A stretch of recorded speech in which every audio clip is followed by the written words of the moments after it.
F numbers for shielded metal arc welding, specifically low carbon steel. Just a quick overview. F numbers are used basically for all filler rods.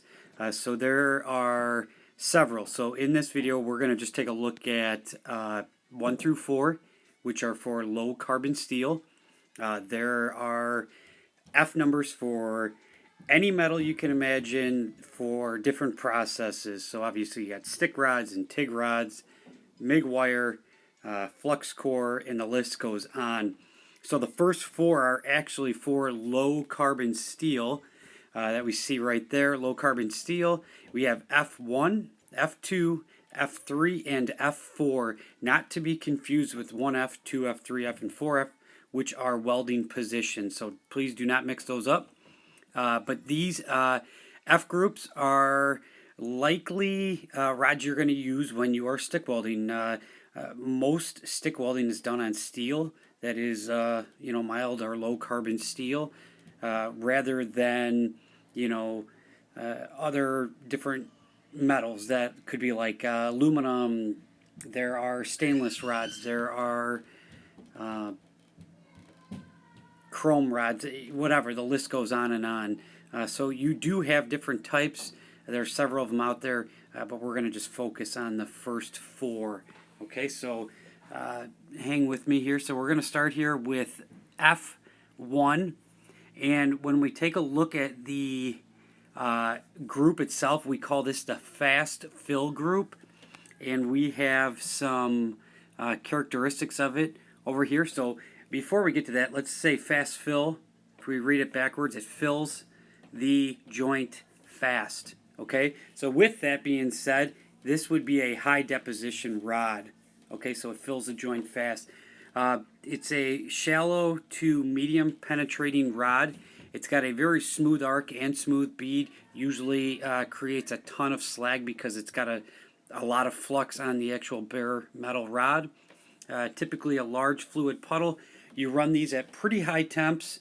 It could be DC positive, DC negative, or AC depending on the rod. Probably most likely in DC positive for what you might be using it for. We also have positions down here. Flat, fillet, and groove is what I have here. And we have horizontal fillets as well. Really, a horizontal groove is in a position that would not work for something that is as fluid as these rods here. Then we have a couple different rods. Okay, you have E for electrode, XX, so it could be 60, 70, 80, 90, 100, whatever. Tensile strength, and then you have 20s, 24s, and 27s. 28 actually falls in there as well, but those are a few of the different rods. What's really important is remember F1 is a fast fill, high deposition rod. So if you're trying to save time, fill out a joint, this is probably the rod you're going to use. We don't use a lot of this in our classes, basically because of other processes that are much more efficient, such as using spray MIG. That's a lot quicker. Out in the field, I understand that maybe this would be a benefit, but something to keep in mind. Next one, F2. We're looking at fill freeze rods. So they freeze in any position here, but they also fill quickly. Okay? So we have a shallow to medium penetrating rod, medium deposition, smooth arc and bead, easy slag removal. Okay? So we usually use these in our introductory courses. 6013s is the one that I'm going to point out. And 6013 is a great kind of training wheels rod, all-purpose rod, the farm rod. It's got all these different names, but it's just set it on DC positive, negative, or AC. Typically, we teach our students on positive. Set it high, let it flow, go slow. You'll build up some decent slag, and it should chip off pretty easily for you there. Okay, so F2, fill freeze, 6013 is what you want to remember. F3 is a fast freeze rods. So basically it's going to freeze very quickly. Okay, so with that being said, you should probably think, hey, I could definitely do this in all positions. It's going to freeze quickly. I don't have to worry about hot metal dripping over my head or anything if I'm doing out of position welds. A little bit more about it. Deep penetration. These are aggressive rods. They will burn through paint, oil, dirt. Doesn't really matter. They'll cut right through it, and they'll cut through thin metal like it's not even there. So typically we use this on thicker metals, or if we're doing open root, we're going to use this as a root pass as well, where maybe your land is only an 1/8 inch thick, but that's great because then we'll have no problem cutting through it and getting 100% penetration.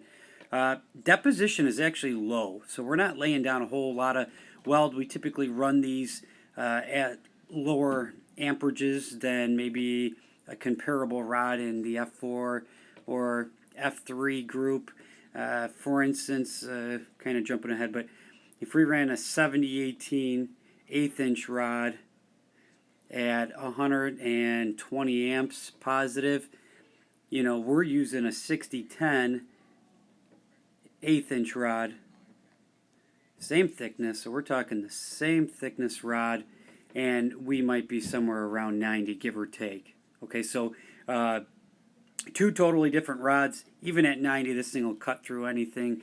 120, that is hot, but it won't cut through quite like a 6010 will. Okay, this does create a rippled pattern. Whether you do a whip pause or not, it's still, you can see the pattern in there. It is a very crisp arc. You can hear it as you're welding. You're going to hear something nasty if you run it on DC negative. So definitely want to be on positive for this 6010 here. We'll talk about this 6011 here in a second. And it's really got a pretty light slag. Not always the easiest to chip off. It is pretty nasty slag, but it doesn't lay it on like a blanket like some of your other rods do. So you kind of got to get after this stuff to clean it off. But great for first passes on a lot of different joints out there. So we're mostly talking about 6010. We teach a lot of that, and then we do talk a little bit about 6011. These are both comparable rods. They'll do about the same thing, except for the 6011 came out, and it is the AC version of this 6010. So this is a DC positive rod only. That's all we're running 6010 on, DC positive. Remember that.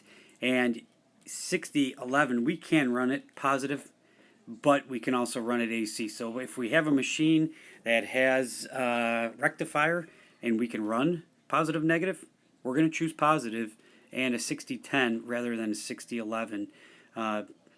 And if we have a transformer machine only, we're going to go ahead and try to get a 6011 in use because we can run it on AC and get those characteristics of deep penetration or root pass with it. Okay? And then our last little group down here is the F4 fill freeze low hydrogen. So freezes in any position, it fills the joint relatively quick. But the kind of add-on bonus for the F4s is the low hydrogen rod. So this is really important. Hydrogen can lead to cracks. Okay, so that's the biggest issue with hydrogen. So you will get hydrogen in all these other rods. You will be putting it into the metal. It'll get not only into the base metal, but obviously it'll be there in the weld. And over time, hydrogen is so small that it kind of mitigates together and can lead to some stress cracks over time.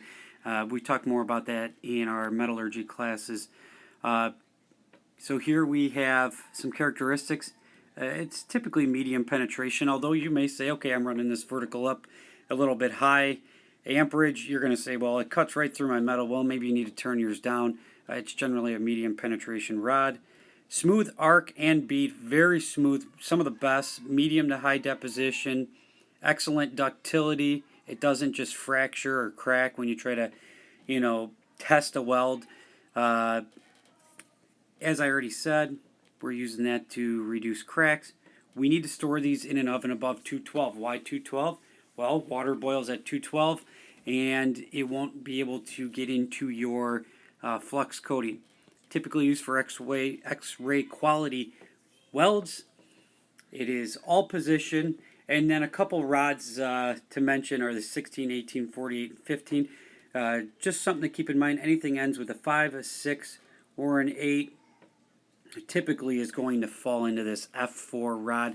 I think we have the exception of the 28 up here, which is a lower hydrogen rod, but it's really a high deposition rod.